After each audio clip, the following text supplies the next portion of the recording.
The early morning rush hour on Maplewood Avenue was notoriously chaotic, a bottleneck that residents of the quiet suburb had complained about for years.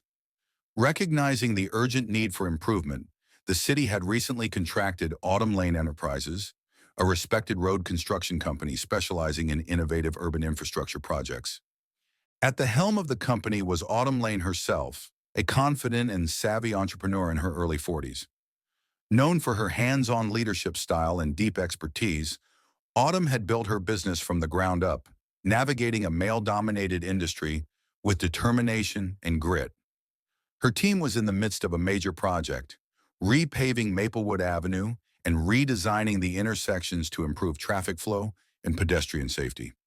On this particular morning, Autumn arrived at the construction site wearing her signature yellow safety vest and hard hat, clipboard in hand, ready to oversee the day's work.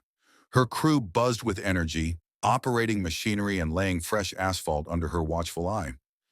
As she inspected a newly installed traffic barrier, a voice cut through the hum of machinery.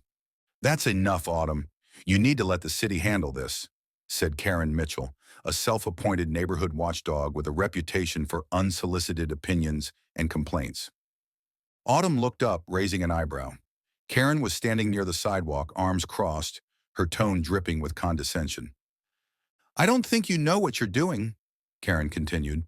"You're just a business owner playing with big machines. Maybe you should stay in your lane and let the professionals do the work." The statement drew a few curious glances from nearby workers and residents waiting for their commute to ease. Autumn smiled, unruffled.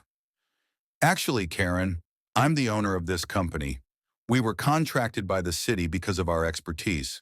I personally designed the entire project plan for this road." Karen scoffed. "That doesn't mean you know what's best.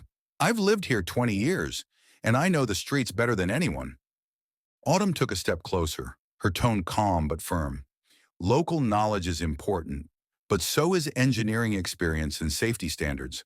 Our goal is to make this road safer and more efficient for everyone, including you." Karen's eyes narrowed. "Well, I think this is a waste of taxpayers' money." Autumn's crew, having overheard the exchange, glanced toward their leader with respect. One of her engineers chimed in. "We've done extensive traffic studies and consulted community feedback. This isn't guesswork." Karen huffed and crossed her arms more tightly. "You still don't belong here." Autumn shook her head gently. "I don't just belong here. I'm responsible for the success of this project, and my team and I take that responsibility very seriously." A few residents gathered nearby, whispering support for Autumn. An elderly man stepped forward. "I appreciate the work you're doing, Ms. Lane. It's been a problem for years, and I trust your expertise." Karen's face flushed with frustration, but Autumn stayed composed. "Karen, I understand your passion for this neighborhood," Autumn said, "but let's focus on working together for a better road, not tearing each other down." After a brief pause, Karen muttered, "Fine, but I'll be watching." With that, she walked away, leaving Autumn to oversee the day's work. Weeks later, the completed project was met with widespread praise. Traffic flowed more smoothly, accidents dropped, and pedestrian crossings were safer. At a community meeting, Autumn presented the results and listened to feedback, earning genuine appreciation, even from skeptics like Karen, who begrudgingly acknowledged the improvements.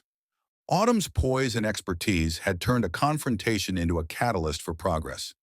Her story became a reminder that leadership is not just about authority, but about patience, resilience, and collaboration. Even when told to stay in her lane,